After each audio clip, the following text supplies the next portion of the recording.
Voilà, gloire au Seigneur, donc que Dieu soit béni. Nous saluons évidemment nos frères et sœurs au travers de la planète Terre. Que Dieu les encourage, les fortifie. Nous arrivons donc finalement donc à certains buts remplis. Pour l'instant, c'est le dernier dimanche de l'année. Donc, j'ai pensé, comme dernier dimanche, de parler la main à la charrue. La main à la charrue, particulièrement, on va aller lire dans Luc chapitre 9. Luc chapitre 9. Luc chapitre 9, et nous allons lire à partir du verset 57. Luc chapitre 9, verset 57. Pendant qu'ils étaient en chemin, un homme lui dit, « Seigneur, je te suivrai partout où tu iras. » Jésus lui répondit, « Les renards ont des tanières, et les oiseaux du ciel, ils ont des nids, mais le Fils de l'homme n'a pas où reposer sa tête. » Il dit à un autre, « Suis-moi. » Et il répondit, « Seigneur, permets-moi d'aller d'abord ensevelir mon Père. » Mais Jésus lui dit, « Laisse les morts ensevelir leurs morts, et toi, va annoncer le royaume de Dieu. » Un autre dit, « Je te suivrai, Seigneur, mais permets-moi d'aller d'abord prendre congé de ceux de ma maison. » Jésus lui répondit, « Quiconque met la main à la charrue et regarde en arrière n'est pas propre au royaume de Dieu. » Amen. Seigneur, nous voulons te glorifier. Nous voulons te bénir car nous ne voulons pas, Seigneur Jésus, te mettre en deuxième. Nous voulons te placer à la première place de nos cœurs, de nos âmes, de notre vie, de notre foyer. C'est toi qui dois avoir la première place. Tu n'accepteras jamais la deuxième. Et nous désirons, Seigneur Jésus, te suivre véritablement, sachant bien à quoi nous nous engageons. Il est possible que dans certains moments, il n'y aura pas où reposer la tête, car les oiseaux ont leur petit nid, les renards ont leur tanière. Mais toi, Seigneur, tu n'as pas souvent où reposer la tête.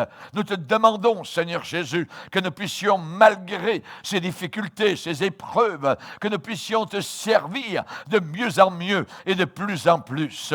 Garde nos yeux, Seigneur, sur le but final. Garde nos mains sur les manchons de la charrue. Nous voulons continuer à travailler pour toi. Plus nous voyons s'approcher le jour de l'éternité. Dans le nom puissant, dans le nom merveilleux, dans le nom glorieux, dans le nom unique, dans le nom qui est craint jusqu'au fond de l'enfer, le nom de Jésus-Christ de Nazareth, nous prions et demandons ces choses. Amen et amen. Et tout le peuple dit amen. Alléluia. On peut s'asseoir, frères et sœurs, chers amis, la main à la charrue. Alléluia. Gloire au Seigneur. Ce n'est pas le temps de se relâcher. Ce n'est pas le temps d'abandonner. Amen. Nous pouvons arriver particulièrement à un but, particulièrement parfois à un début d'année ou à une fin d'année ou quoi que ce soit, mais ce n'est pas le temps de se relâcher, c'est le temps de continuer. Nous ne sommes pas encore arrivés au ciel. C'est là le but final et il faut continuer donc à avoir la main à la charrue. Jésus a bien dit, quiconque met la main à la charrue et regarde en arrière. Et regarde en arrière. C'est là ce que Jésus a voulu dénoncer. Il ne faut jamais regarder en arrière, c'est-à-dire avoir un sentiment, je dirais, d'amour pour le passé qui est bien sombre, le passé qui était un passé de péché, voyez, de rébellion. Nous ne devons pas regarder en arrière, mais nous devons continuer donc à charruer, à avancer dans le champ de Dieu. Sinon, eh bien, le Seigneur dit que nous ne sommes pas propres au royaume de Dieu. Et nous voulons être propres pour le royaume de Dieu. J'aimerais vous parler ce matin sur la marche chrétienne. La marche chrétienne, qui est une marche de soldats, une marche de combattants, une marche de guerriers, une marche de travailleurs derrière, je dirais, la charrue de l'Évangile.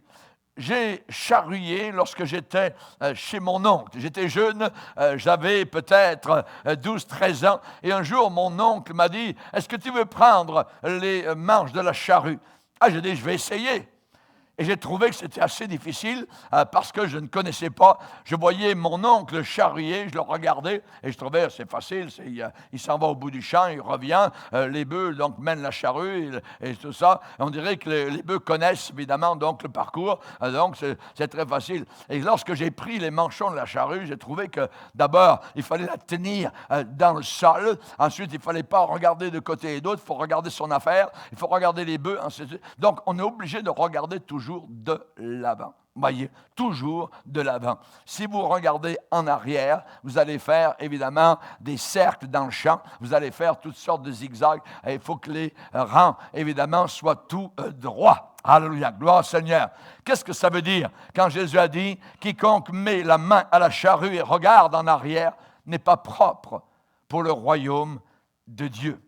Eh bien, ça veut dire que le Seigneur déclare, si tu as commencé avec moi, si tu as commencé avec moi, si tu as fait une promesse de me suivre jusqu'à la fin, si tu t'es consacré, si tu t'es engagé pour me suivre, alors tu auras des tentations, tu auras des pressions, mais ne retourne pas en arrière. Ne retourne pas en arrière. Ne te retourne pas, voyez, sinon tu ne seras plus propre pour le royaume de Dieu. Le Seigneur déclare ici que nous pouvons évidemment aller jusqu'au bout, ou on peut s'arrêter, on peut stopper et on peut retourner en arrière, voyez. Et c'est là où l'histoire de sauver, toujours sauver ne fonctionne pas, parce que nous sommes libres tout le long du chemin de quitter. Nous avons des hommes qui ont commencé avec Jésus, qui ont mis la main à la charrue, mais qui un beau jour ont dit « Non, moi je ne continue plus ». Nous avons des exemples que vous connaissez, vous pourriez mettre des noms sur ces circonstances, ces situations. Dans la Bible, on en a plusieurs. Il y a évidemment Judas Iscariote qui a commencé, qui a prêché même l'Évangile. Il y a Démas. Alors certains vont dire, ces gens-là n'étaient pas sauvés. Ils étaient sauvés, mais ils sont redevenus perdus après avoir été sauvés. Et évidemment, nous devons le savoir. Le Seigneur dit, si quelqu'un met la main à la charrue et regarde en arrière, veut retourner en arrière, il n'est plus propre pour le royaume de Dieu. Il n'est plus sauvé. Pas plus compliqué que cela, voyez. Il y a 3 choses qui vous arrivent quand vous venez à Jésus-Christ. Quand vous venez à Jésus-Christ, il y a la première chose, c'est que votre passé est corrigé. Votre passé, plus que cela, est annulé devant Dieu. Votre passé est effacé et votre relation avec Dieu prend une nouvelle tournure. On sait particulièrement que le Seigneur a pardonné votre passé.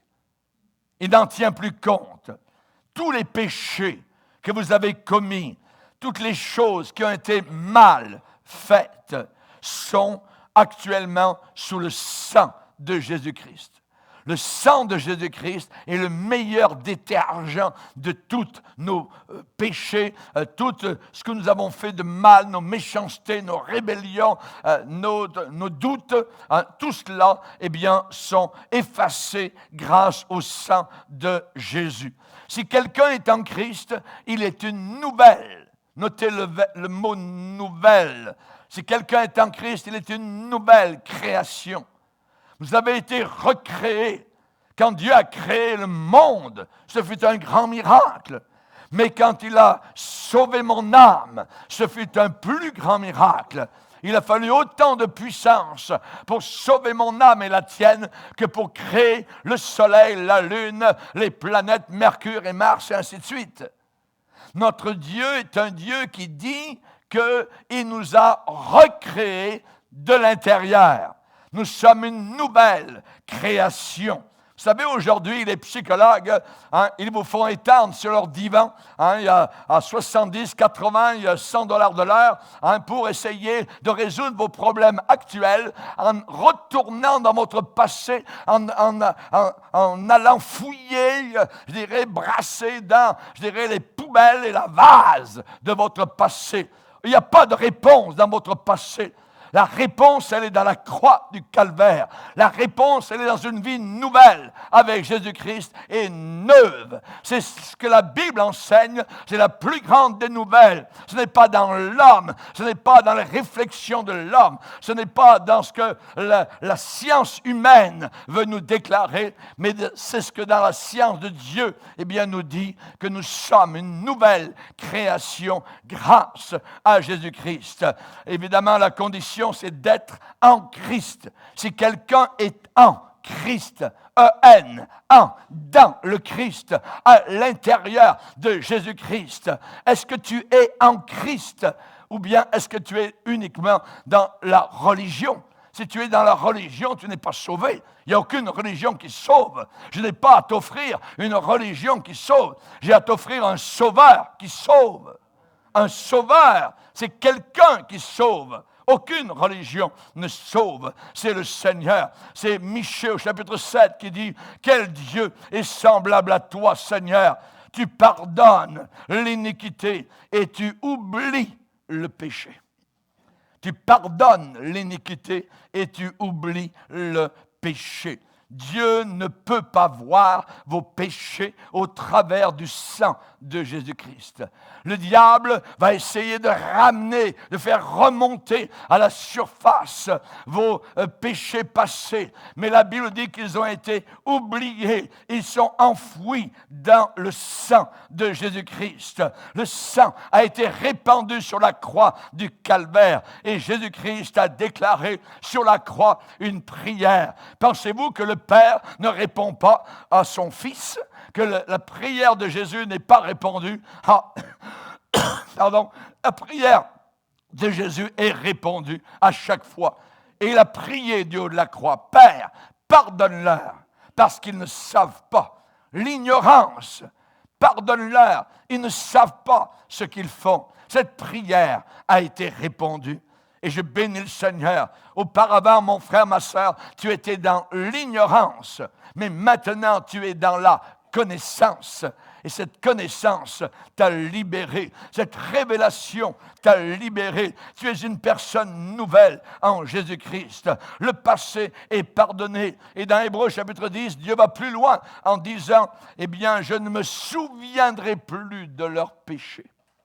Je ne me souviendrai plus de leurs péchés. Ne pensez pas que lorsque vous allez arriver au ciel, vos péchés vont de nouveau ressortir devant Dieu. C'est fini. La Bible déclare qu'il ne se souvient plus de vos péchés grâce à son sacrifice à la croix du calvaire. Mais voilà le problème. Le problème, c'est que certains parmi vous, eh bien, vous avez encore un lourd fardeau de péché. Et même comme chrétien, vous avez peut-être fait quelque chose que vous savez être mauvais. Et cela entraîne sur votre cœur une culpabilité. Vous vous sentez coupable. Que faire devant cette chose-là? Vous devez confesser votre péché. Vous devez le reconnaître et l'avouer. La Bible dit « si ». C'est conditionnel. Si nous confessons nos péchés, on parle ici à des chrétiens nés de nouveau, sauvés. Est-ce qu'un chrétien peut commettre certains péchés? Certainement. Certainement. Et dans 1 Jean, chapitre 1er, verset 9, si nous confessons nos péchés, il est fidèle et juste pour nous les pardonner. Et le sang de Jésus nous purifie de tout péché. La Bible déclare, petits enfants, en parlant aux chrétiens, je vous ai écrit ces choses afin que vous ne péchiez pas. Afin que vous ne péchiez pas. Et si quelqu'un a péché, au milieu des chrétiens, que faire? Eh bien, la Bible dit, nous avons un avocat auprès du Père, Jésus-Christ le juste. Alléluia. Alléluia. Gloire à Dieu. Peut-être vous avez eu affaire dans le monde à des avocats et votre avocat peut-être a perdu votre cause. Mais Jésus-Christ ne perdra jamais ta cause. Il n'a jamais perdu un seul cas. Il n'a qu'à arriver devant le Père, alors que le diable t'accuse, alors que le diable est en train de te cribler comme du froment. Jésus n'a qu'à simplement ouvrir ses mains devant le Père. Et ça suffit. Et le diable doit s'enfuir. Et le diable doit reculer. La Bible dit, celui qui avoue ses péchés et qui les délaisse. Que de personnes ont avoué leurs péchés, mais sans les délaisser. Que l'homme ne sépare pas ce que Dieu a uni. Et Dieu a uni ces deux verbes. Il a uni avouer et délaisser. Avouer, reconnaître, c'est vrai. Ce que tu dis, Seigneur, c'est la vérité. J'ai trébuché, j'ai chuté comme chrétien. Et je t'en demande pardon. Et je veux délaisser maintenant cela. Et ces deux verbes sont liés, autant qu'un mari et une épouse sont liés. Celui qui avoue ses péchés et qui les délaisse obtient miséricorde. Alléluia.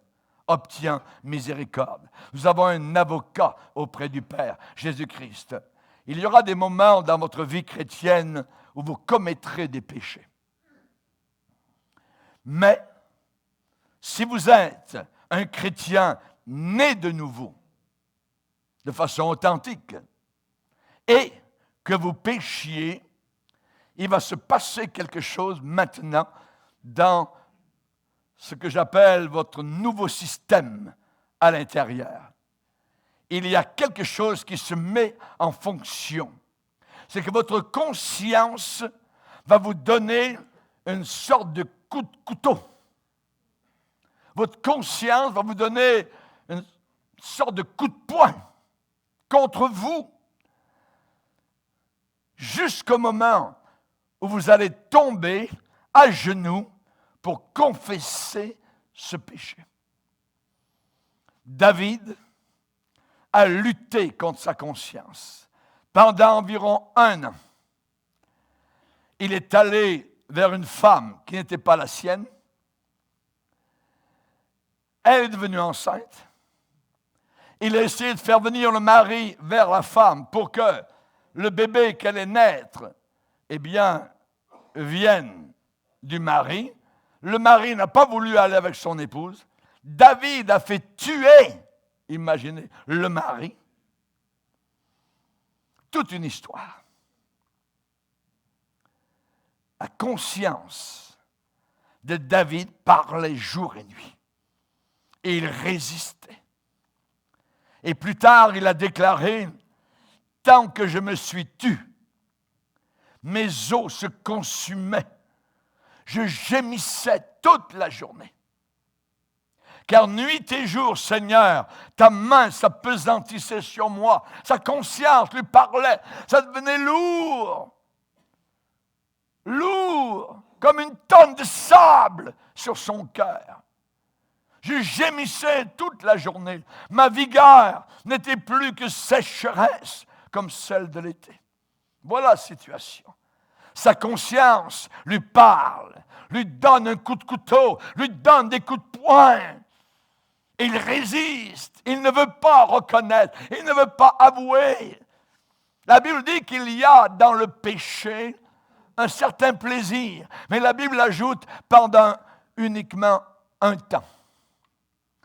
Après le coup, il y a le contre-coup. Quand le boomerang est lancé, il vous revient en pleine face.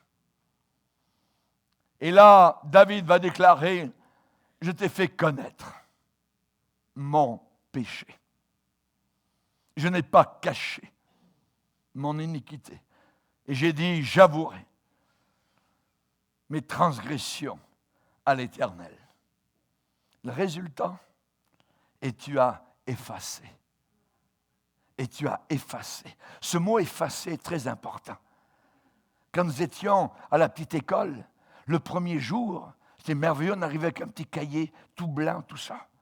Au bout de 2 jours, c'était tout sale, tout ça, c'était des pages déchirées, il y avait toutes sortes d'écritures d'un côté et d'autre. On avait essayé de jouer à écrire, puis ça ne marchait pas. Mais on avait quelque chose qui s'appelait l'efface, la gomme, pour effacer nos mauvaises écritures. Et nous avons cet élément, cette gomme, qui s'appelle le sang. Le sang de Jésus lave, efface. Je t'ai fait connaître mon péché. Je n'ai pas caché. J'ai dit, je vais avouer mes transgressions. Et évidemment, il a délaissé. Et résultat, Seigneur, tu as effacé ma culpabilité. Tu as effacé la peine de mon péché. Il y a une chose, cette génération ne veut pas reconnaître, c'est la culpabilité, guilt. Ils n'en veulent pas. Ils veulent passer par-dessus, mais ça leur revient toujours en pleine face, jusqu'au moment où il y a une overdose, jusqu'au moment où il y a un pistolet qui transperce leur tête, parce qu'ils ne peuvent plus supporter ce vide, cette culpabilité. Et même dans l'Église chrétienne, nous voyons des gens qui se suicident. Est-ce possible? Celui qui avoue et qui délaisse obtient miséricorde. Ça ne sert à rien de confesser votre péché et de retourner et de le refaire et de continuer à le refaire. Pharaon a dit « j'ai péché ». On peut dire « j'ai péché ». Mais Pharaon a coulé au fond de la mer et il est descendu aux enfers. Le roi Saül a dit « j'ai péché, David, t'as raison, j'ai péché ». Mais Saül, une fois retourné, continue à poursuivre David jusqu'au jour où lui-même s'est jeté sur sa propre épée. Nous avons Judas Iscariote qui lui aussi, avec le sac plein d'argent, est allé le jeter devant les gens religieux de Jérusalem, a dit « j'ai péché ». Mais il s'est suicidé. Ça ne sert à rien de dire « j'ai péché ». Il faut délaisser, reconnaître, avouer. C'est ce qu'a fait David. Un vrai chrétien peut, ça se peut parfois, qu'il pêche, qu'il glisse sur des pots de banane. Ça arrive. Mais la différence d'avant, c'est qu'il ne pratique pas le péché. Auparavant, quand nous n'étions pas sauvés, nous pratiquions le péché. Nous vivions, nous nagions dans la mare à purin. C'était notre situation. Et la Bible dit dans 1 Jean, chapitre 3, verset 9, « Quiconque, n'importe qui est né de Dieu, ça veut dire qui est passé par la nouvelle naissance, ne pratique pas le péché. » Il ne pratique plus le péché. Pourquoi? Parce que la semence, sémina, la semence de Dieu demeure en lui. La parole de Dieu est là dans son cœur. Alors qu'auparavant, vous pratiquiez le péché, je pratiquais le péché, mais ça nous faisait plus ou moins mal. Mais maintenant, étant nés de nouveau, si nous tombons dans cette mare, c'est horrible, c'est le coup de poing, c'est le coup de couteau, la conscience parle, tout est en train de se réveiller, les alarmes sortent de partout, ça crie jour et nuit. C'est une sonnerie qui ne veut pas s'arrêter jusqu'au moment où je vais avouer, reconnaître et délaisser. Et là, la paix de nouveau va venir. Il faut confesser et il faut abandonner. On appelle ça la repentance. La repentance. C'est le fils prodigue.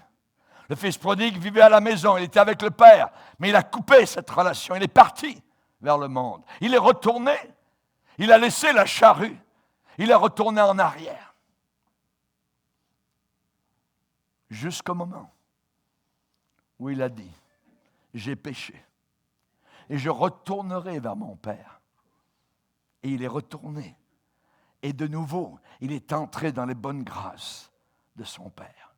De nouveau, la joie a jailli dans son cœur.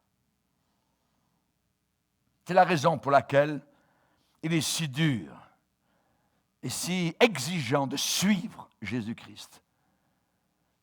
Et je vous en parle aujourd'hui parce que les mois à venir, les années à venir, si nous restons encore quelque temps sur la terre, vont devenir très difficiles, très diaboliques, très séduisantes, très trompeuses. Les demandes de Jésus-Christ, les exigences de Jésus-Christ sont extraordinaires, jusqu'à aimer ton ennemi.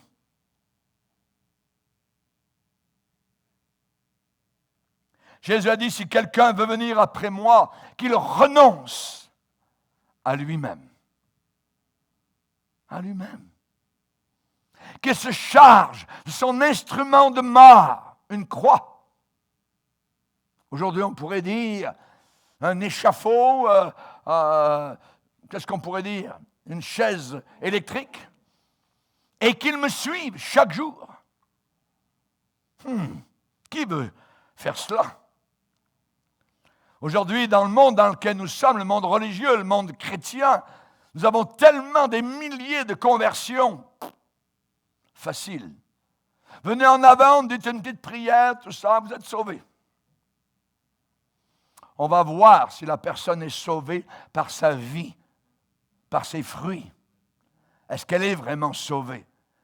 Il y a des gens qui pensent que juste une petite prière, une petite formule, tout ça, et tout va bien. Il y a des gens qui ne sont même pas sauvés.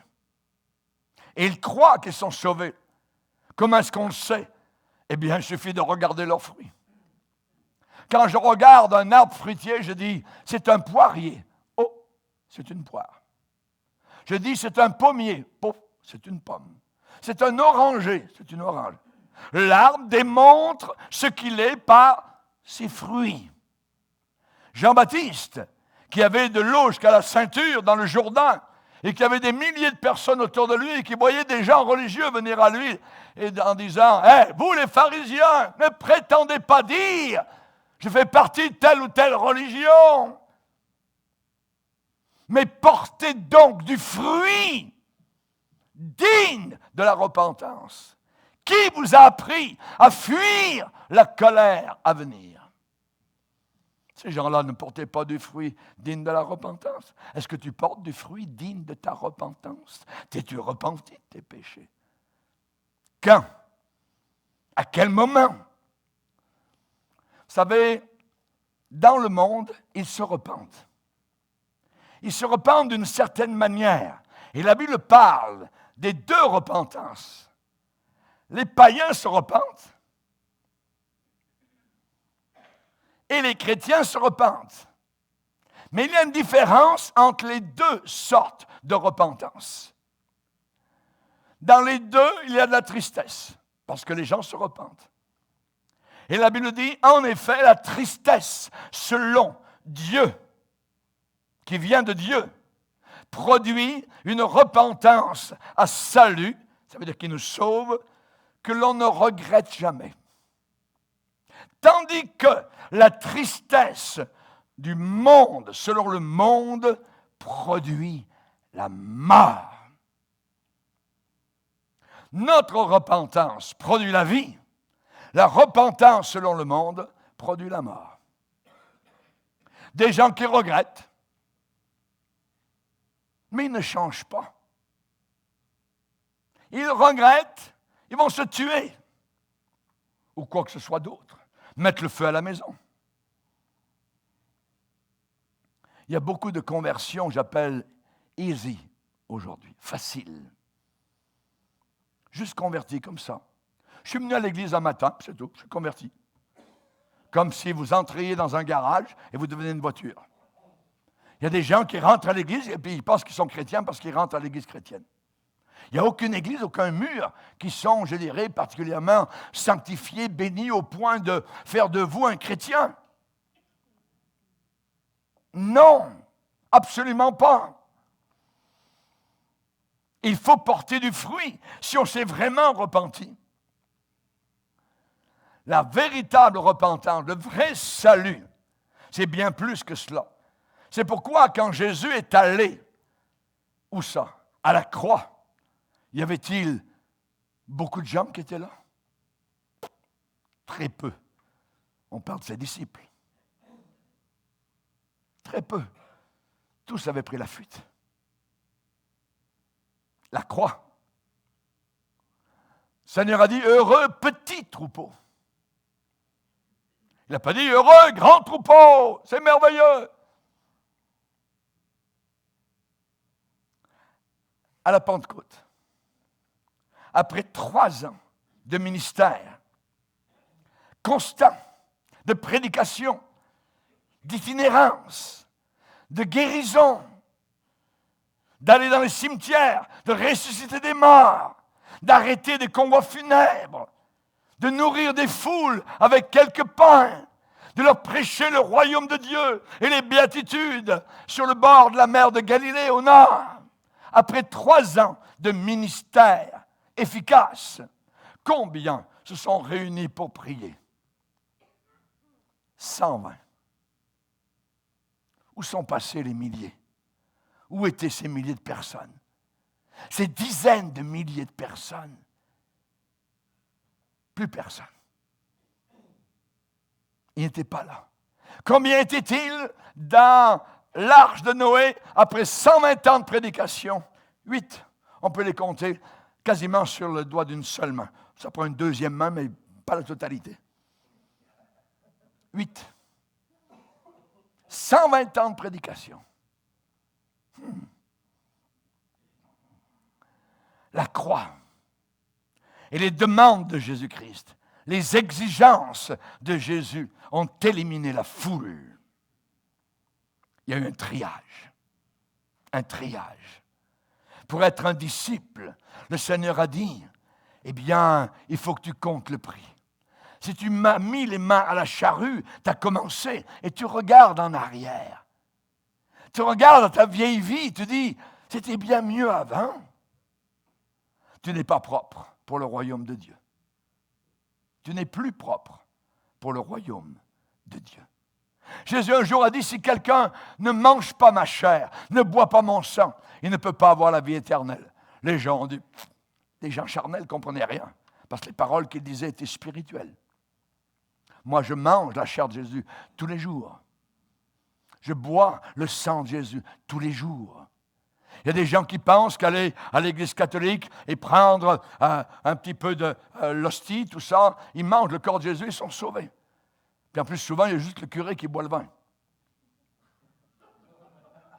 Ils pensent que c'est ça, manger et boire le corps, le sang de Jésus. Ils vont au ciel, ils sont tous perdus. Ils sont tous perdus. Ce n'est pas cela que ça veut dire. Manger la chair de Jésus, boire le sang de Jésus, c'est la vie de Jésus, c'est se nourrir de Jésus, c'est écouter Jésus, c'est vivre avec Jésus, c'est marcher avec Jésus. Alléluia. C'est cela que ça veut dire. Alors beaucoup de gens ont dit, un uluberleux, on ne le sait plus, tout ça, lui c'est un faux prophète, ainsi de suite. La foule a été éliminée.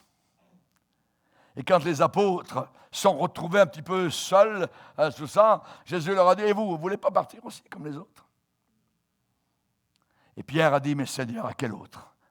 À qui d'autre? À qui d'autre? Et rien qu'à toi, à toi. C'est toi qui as les paroles de la vie éternelle. Alléluia. Il n'y a que Jésus, ici-bas sur terre, qui a les paroles véritables de la vie éternelle. Aucun autre n'a les paroles de la vie éternelle. Les gens d'Israël qui étaient dans le désert ont marché avec Moïse. Mais un beau jour, ils se sont rendus compte que ce n'est pas ce que, évidemment, ils pensaient ou imaginaient. Et ils ont dit,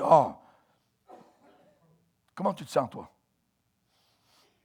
Moi, il me semble que j'aimerais sentir l'odeur des cuisines d'Égypte. Tu te rappelles quand on passait dans les rues? Ça sentait des concombres, ça sentait la cuisine avec les petits oignons, tout ça. Maintenant, tout ce qu'on a, c'est de la manne. Tous les matins, la manne. que de chrétiens aujourd'hui sont fatigués de la manne. Ils ne veulent plus de cette manne, la parole de Dieu. Ils n'y trouvent aucun goût. Ils veulent l'Égypte. Ils veulent retourner. Plus que cela, ils ont amené l'Égypte à l'intérieur, avec le cirque, avec les clowns, avec les comédies musicales, avec le rock, avec tout ce qui comprend l'esprit du monde de folie. Ils ne sont pas propres pour le royaume de Dieu. Dieu demande une séparation. Dieu demande la sanctification.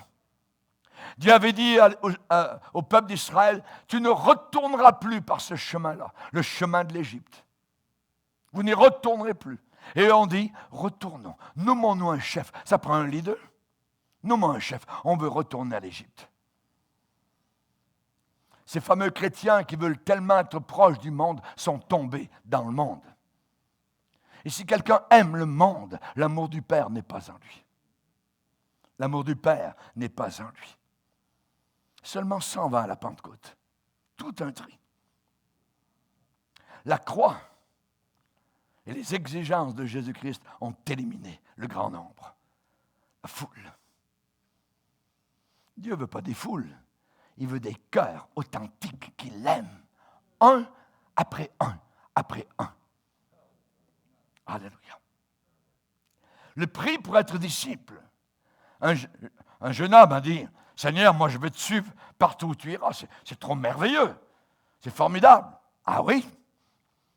Jésus a voulu refroidir un peu ses idées ardentes en le mettant à l'épreuve. Tu sais, tu veux me suivre partout où je vais aller? Eh bien, rappelle-toi une chose, c'est que les renards ont des petits endroits tranquilles. Ils peuvent tout faufiler à l'intérieur des rochers et puis là, ils sont tranquilles. Et tu as vu, dans l'arbre, il y a des nids, là. Les oiseaux ont des petits nids douillés, tout ça. Ils peuvent y aller.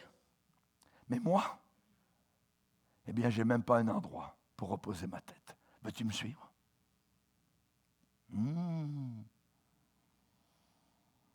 Un autre a dit, Seigneur, permets-moi d'aller d'abord ensevelir mon papa. Je vais te suivre. C'est merveilleux tout ça, mais je vais tenir la chose en stand-by, tout ça. Puis ensuite, quand papa aura été enterré, là, je vais te suivre. Les affections familiales ne doivent jamais passer avant le Seigneur. Si quelqu'un aime son père, sa mère, sa fille, ses enfants, plus que moi, n'est pas digne du royaume de Dieu.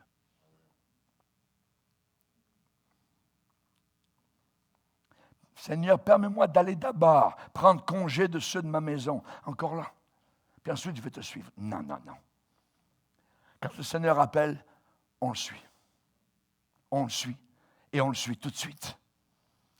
Prenez avec moi Luc 14. Luc chapitre 14. Verset 25. De grandes foules faisaient route avec Jésus. On parle de grandes foules. Déjà, une foule, c'est grand. Mais là, des grandes foules faisaient route avec Jésus. Il se retourna et leur dit, si quelqu'un vient à moi, et s'il ne hait pas, Jésus a expliqué le mot haïr. S'il ne hait pas son père, sa mère, sa femme, ses enfants, ses frères, ses sœurs, et même sa propre vie, il ne peut pas être mon disciple. Et quiconque ne porte pas sa croix et ne me suit pas, ne peut pas être mon disciple. Lequel de vous, s'il veut bâtir une tour, ne s'assied d'abord, réfléchit. Pourquoi? Pour calculer, évaluer la chose, calculer la dépense et voir s'il a de quoi la terminer. La terminer. Dieu veut qu'on commence, mais il veut qu'on termine. De peur qu'après avoir posé les fondations, il ne puisse l'achever. Et que tous ceux qui le verront se mettent à se moquer de lui en disant « Cet homme a commencé à bâtir et il n'a pas pu achever. » Dieu veut qu'on commence, il veut qu'on achève. On a mis les mains à la charrue, il veut qu'on continue à les garder sur les manchons de la charrue. Quand le Seigneur emploie le mot « s'il ne hait pas son père », est-ce que Dieu veut qu'on haïsse nos parents? Pourtant, c'est bien écrit. S'il ne hait pas son père. Dieu a dit dans l'Ancien Testament, j'ai aimé Jacob et j'ai haï Ésaü. Est-ce que Dieu a haï vraiment quelqu'un? Non. Ce que Dieu veut dire, c'est qu'il préfère, par préférence entre les deux, le Seigneur a préféré Jacob, qui n'était pas parfait, mais il aimait les choses de Dieu, il aimait l'Église de Dieu, il aimait la Bible, il était là le dimanche, il était au culte, il glorifiait le Seigneur, ça passait par-dessus toute autre chose. Tandis qu'Ésaü, lui, eh bien, il aimait foirer le samedi soir, il aimait aller avec les filles, à les bars et ainsi de suite. Et Dieu de dire, j'ai préféré Jacob. Et ici, nous devons préférer le Seigneur à nos parents. S'il a fallu que j'attende de suivre le Seigneur, que mon père décède, j'aurais attendu environ 30 ans. J'aurais perdu 30 ans. Il faut s'occuper des choses de Dieu en premier. Chercher premièrement. Pourquoi le Seigneur a-t-il dit premièrement? Eh bien, premièrement, ça veut dire qu'on connaissait bien les mathématiques à cette époque-là. 1, 2, 3, 4, 5, 6, 7, 8. Et Dieu dit premièrement, en premier, le royaume de Dieu, les choses de Dieu. Que fais-tu le premier le matin? Ça devrait être de prier, de placer ta vie devant le Seigneur. Premièrement, le Seigneur corrige votre passé et votre relation avec lui, quand vous venez à lui. Deuxièmement, le Seigneur vous donne son amitié. Soudain, vous avez un ami plus fidèle, je dirais que, évidemment, votre chien. Plus fidèle que votre fidèle ami. Je suis avec vous tous les jours, jusqu'à la fin du monde. Qui peut offrir plus que cela? Je suis avec vous. Vous ne partez pas seul, vous ne marchez pas seul. Le Saint-Esprit va avec vous et il voit dans votre cœur. Vous n'avez pas besoin de faire le chemin tout seul. Vous avez toujours quelqu'un. Plus maintenant de sentiments de solitude. Quand je marche dans la vallée de l'ombre de la mort, je ne crains aucun mal parce que tu es avec moi. Le cantique dit, j'étais lassé des vanités et j'ai cherché la vérité. Et j'ai trouvé pour mon bonheur par Dieu donné, le seul sauveur. Et le refrain dit, jamais seul avec Jésus sur le chemin du salut. Dans sa main, il tient ma main et je suis bien. Jamais seul avec Jésus sur le chemin du salut. Sa voix me dit, ne crains rien, tu me soutiens. Merci Seigneur. Il vous donne son amitié. Imaginez, être l'ami de Dieu. C'est ce qu'Abraham a reçu de la part du Seigneur. Il a été appelé l'ami de Dieu. Maintenant, nous devrions tous être des amis de Dieu. Il est là pour vous guider maintenant. Vous n'êtes plus seul. Il dit, je t'instruirai, je te conseillerai, je te montrerai la voie, le chemin que tu dois suivre. J'aurai le regard sur toi. Psaume 32, verset 8. Il est là pour nous instruire.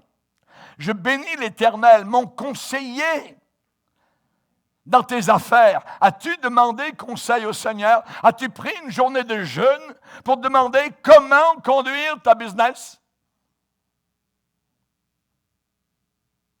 Mets-toi devant lui. Place-toi dans sa présence.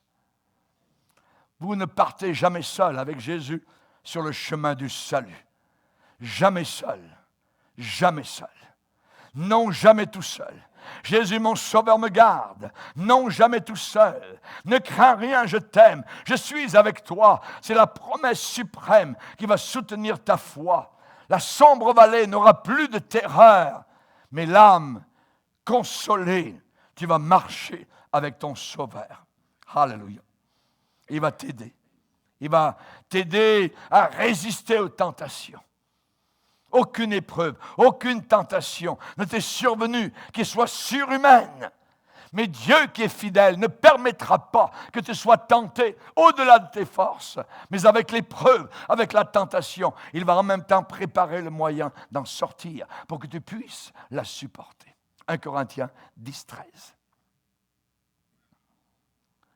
Il va t'aider, le Seigneur, à accomplir les demandes du Seigneur Jésus-Christ.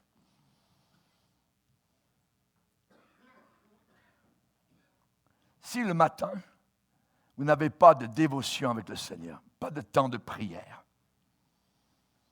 les choses vont aller mal dans la journée. Vous dites, je suis trop occupé. Vous allez gagner du temps en passant du temps avec lui. Vous ne perdez jamais votre temps. C'est un mensonge que le diable répète à tous les chrétiens de la terre. Tu perds ton temps. C'est faux. C'est un mensonge. Il est le père du mensonge. Vous gagnez du temps en passant du temps avec Jésus. Commencez vos journées avec Dieu. Vous ne le faites pas peut-être jusqu'à présent. Faites-le à partir de maintenant. Et vous allez voir la différence. Dès que je me lève, dès que mes yeux sont ouverts, mes premières pensées sont sur Dieu. Tout de suite. Tout de suite. Et les endroits tordus dans la journée se mettent en place. Il y avait un jeune homme dont le père était pasteur. Et son père était en Chine, médecin. Chaque matin, il raconte comment son père était debout à 4h30 chaque matin. Et son père lisait pendant 2 à 3 heures la Bible. Pas des commentaires, pas des livres de monsieur un tel ou pasteur un tel. La Bible. La Bible. Il ne passait pas ce temps-là pour écrire des lettres. Non, la Bible. Juste lire les Écritures chaque matin. Chaque matin. As-tu lu ta Bible cette année? Tu le sais, je vais le répéter. On peut lire la Bible en 1 an en lisant simplement 3 chapitres par jour. Vous allez trouver très facile de lire le journal ou de vous asseoir devant la TV pendant 2 heures. Mais vous allez trouver difficile d'ouvrir la Bible, de fermer la TV et de commencer à lire 3 chapitres par jour. Qu'est-ce que tu as lu de la Bible cette année? Que connais-tu de Dieu de plus que l'an passé? As-tu fait des progrès? Le monsieur qui était médecin en Chine, imaginez, il avait beaucoup de travail et qui passait, je dirais, 2 à 3 heures à partir de 4h30 le matin à lire la Bible. Les gens étaient étonnés de la sainteté du monsieur et de la grandeur de sa vie. C'est David qui dit au psaume 59, « Et moi, dès le matin, je vais te chercher, Seigneur. » N'essayez pas le soir, en revenant du travail, de passer 1 heure. Vous êtes fatigué, vous allez vous endormir et vous allez dire au bout de 2 minutes, « Seigneur, tu sais que je t'aime. » Vous allez ronfler.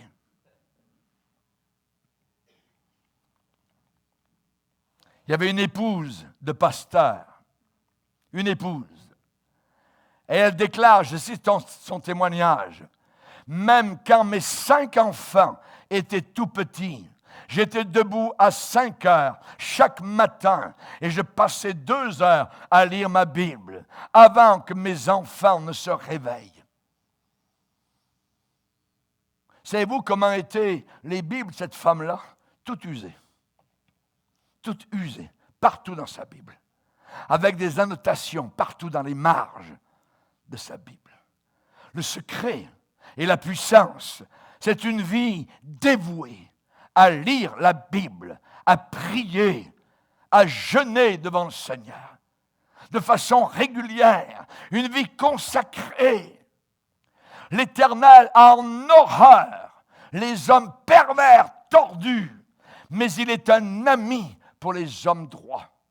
Proverbe 3, verset 32. Il faut de la discipline pour ce que je suis en train de vous prêcher. La discipline, dans ce mot, il y a le mot disciple. Disciple, ça veut dire discipliné. disciplinés. À l'époque, les méthodistes qui ont bouleversé le monde, qui aujourd'hui sont totalement dans l'écuménisme et sont 2 fois morts, eh bien, mais à une époque, John Wesley, qui était celui qui avait fondé les méthodistes, eh bien, pourquoi méthodisme? À cause du mot méthodique. Méthodique. Il demandait qu'absolument tous les chrétiens de façon méthodique passent tant de temps chaque jour à prier Dieu et à lire leur Bible. Ils ont bouleversé le monde à leur époque. Il faut de la discipline pour mémoriser la Bible. Vous qui suivez nos cours bibliques, vous savez qu'un seul verset, ça demande de la discipline, même si c'est 1 par semaine. Il faut de la discipline pour éteindre la TV. Juste le petit bouton, toc. Vous passez du vert au rouge. Eh bien, pour faire cela, il faut de la discipline. Et pour aller dans votre Bible, éteindre la TV, se placer dans la Bible. Je serre ta parole dans mon cœur afin de ne pas pécher contre toi. Les préceptes de Dieu, nous dit le livre des Proverbes, écris-les sur la table de ton cœur. Ça veut dire quoi, écris-les sur la table de ton cœur? Écris-les dans ton cœur, apprends-les par cœur. Éteignez votre TV. L'Église de Dieu a un ennemi terrible qui s'appelle télévision.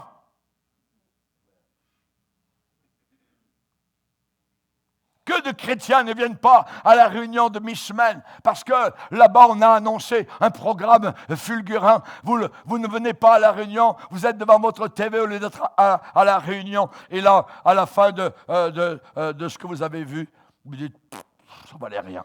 J'aurais dû aller à ma réunion. Vous serez déçus à chaque fois.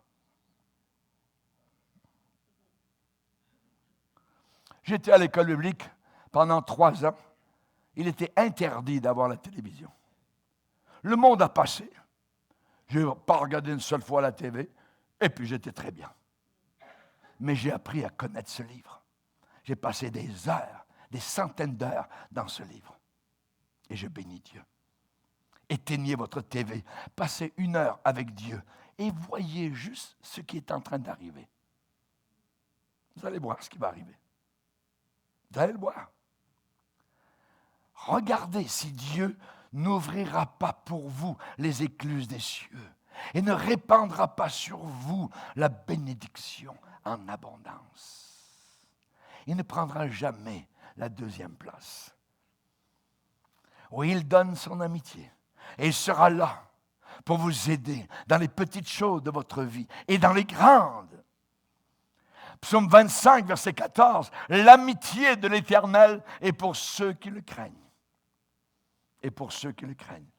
Et finalement, eh bien, mettre les mains à la charrue et continuer dans le champ, eh bien, je peux vous dire une chose. Non seulement votre passé est effacé, non seulement Dieu vous donne son amitié, mais Dieu vous donne une certitude pour le futur.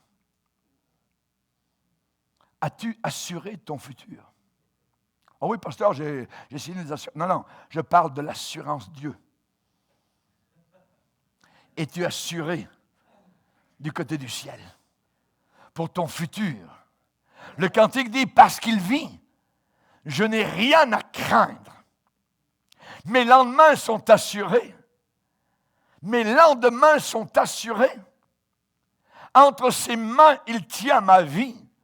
Pour ce temps-ci, actuellement, et l'éternité, je sais qu'il vit.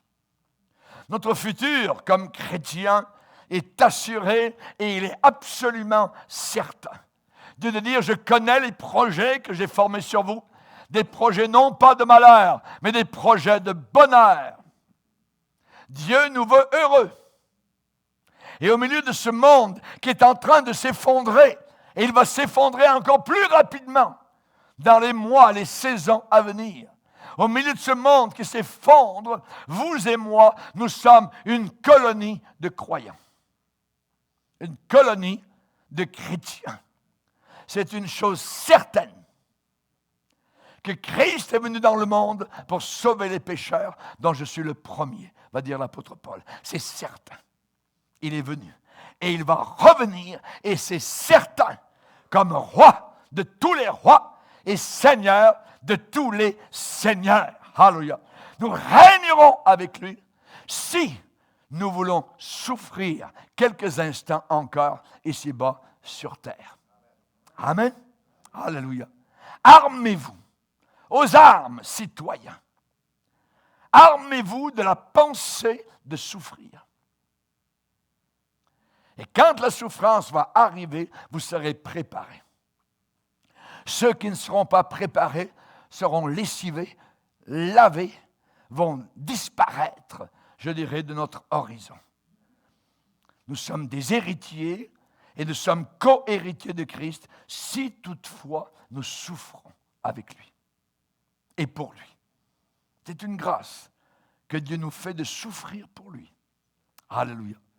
C'est une grâce. Oui, il y aura des souffrances partout dans le monde. Actuellement, les chrétiens souffrent. Vous n'avez pas besoin de retourner au 1er siècle pour des histoires de martyrs ou au Moyen Âge. Non, non, non, non, non.